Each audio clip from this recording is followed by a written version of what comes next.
Hello and welcome to Morris Park. Today I want to show you a few things we have blooming today here at the park. I'm going to start out by showing you my Louisa. Well, this Louisa was named after the famed Meriwether Lewis of Lewis and Clark fame, as he actually discovered this plant.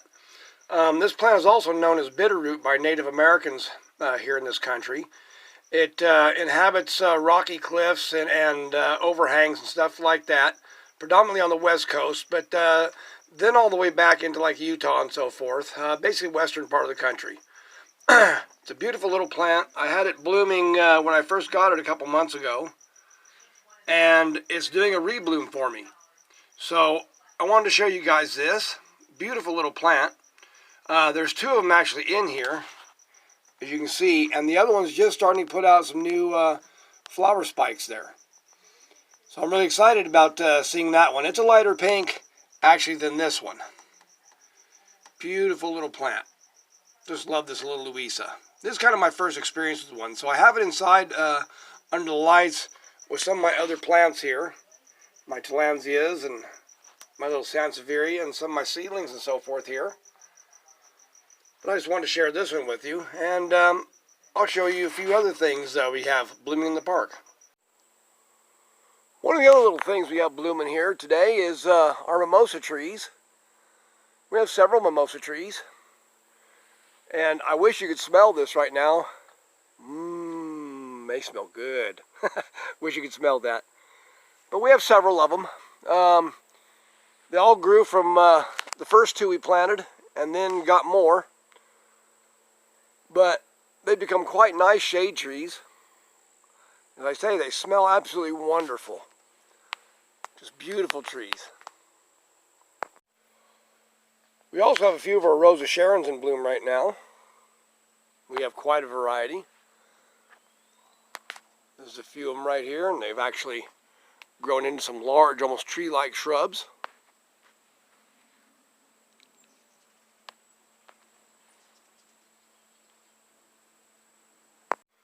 This is one of our pink ones here. Planted this about a year ago, I think. It's come out kind of nice. I think we're gonna have to do a little trimming on it because it's kind of loose here. We'll have to trim that up and tighten it up a little bit later on. But for now, it's okay. Beautiful flowers. Very nice. This is another variety. Big kind of pinkish single here. Really nice. Looks pretty much like a hibiscus, and that's what it's related to. It basically is a hibiscus. And this one has become quite the tree. As you can see, it is very tall. Very, very tall.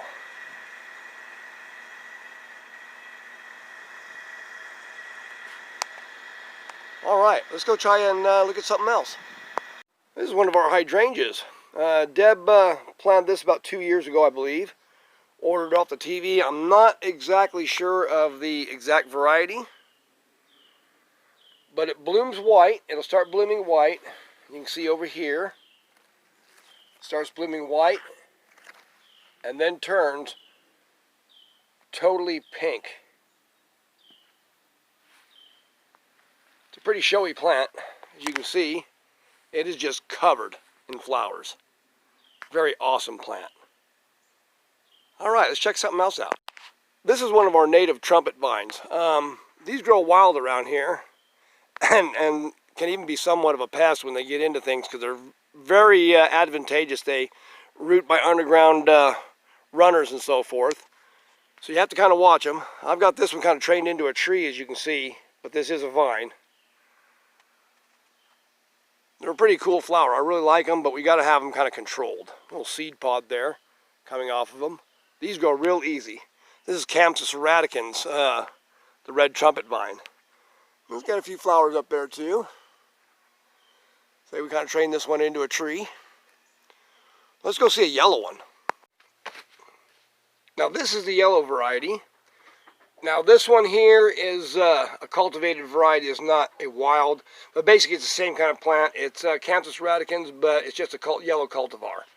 As you can see, the ants love these things, just like they love everything else around here. I really can't stand these ants. They just get into everything. Anything they can get to, they get it. And you just see they're just teeming everywhere on this. I touched it just once and had them all over my hands. Fortunately, they don't bite too much. They're just kind of irritating. But a pretty cool flower. Let's see something else. This is one of our varieties of sedums we have growing here. As you can see, it always blooms about late summer or so. This is kind of a purple variety. Usually they're more pink. I believe the variety of this one is called Mr. Goodbud, I think is what they call this one. We've had it a few years. They take quite a bit of punishment. They'll grow most anywhere. This soil here in this area is pretty rocky. And they seem to just love it. Very nice little flower heads. A good little sedum for outdoors. Alright. We've got a few zinnias here, growing with some marigolds. Deb planted these up this spring. They've done pretty good. Kind of sit here in the shade of this red crab apple. You can see here. Very nice.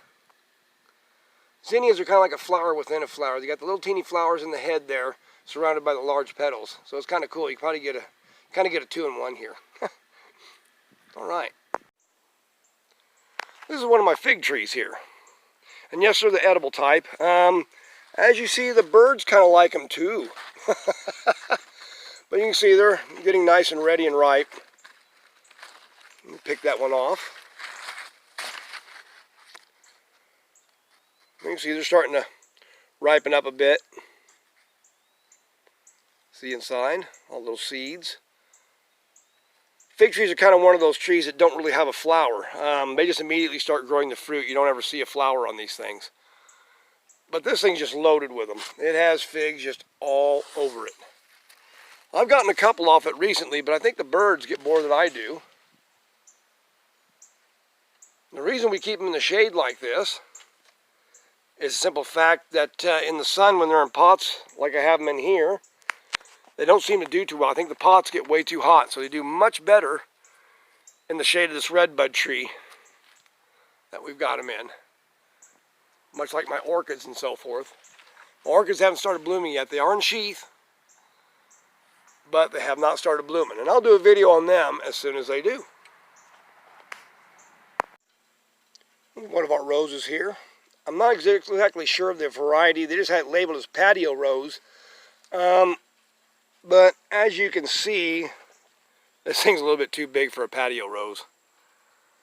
I think that was just kind of a seller. But anyhow, it's still got a couple good flowers on it. Nice little speckled double. Kind of pink, little speckles and all. Real nice looking. Kind of a sunset looking colors. These are our tomato plants, and they seem to have done okay this year. We had a little bout with black spot there for a while, and it kind of gave them a bout of bad fruit there that we had a lot of problems with. And then we learned about watering a little more consistently, like every morning. Let's see, you got a couple of bugs there, but you can see some of the scars a little bit from where it had hit them. But all in all, they're pretty good size. They've been pretty good tomatoes. We've been eating quite a few of them. A big one in there. Good size. And both of them are pretty good sized plants. Got a few there. I'd say they'll be coming to an end pretty soon here, about the end of August. It'll get too hot for them, and we've had some hot weather already they've gone through, but so far so good. But yeah, they're doing pretty good. Okay, off to the next. This is my big crown of thorns. And it's been blooming pretty good all summer. And this one, as you can see, actually has seed pods in the middle of those flowers now. This one seeds quite readily. I have no problem getting seedlings. I find seedlings growing all over the place from this thing. Sometimes even out here in the flower beds in the fall. This one is about 37 years old now, I believe.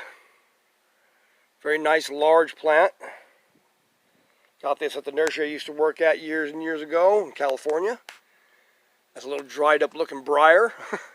And I trained it into a tree, as you can see. But really doing quite well. Nice little flowers on it, always reliable. Nice Euphorbia. These are my Tillandsias. My Tillandsias I have hanging out in the trees. I've got this bulb going with many varieties in it, as you can see. Turn it around here, you can see a few more. There you go.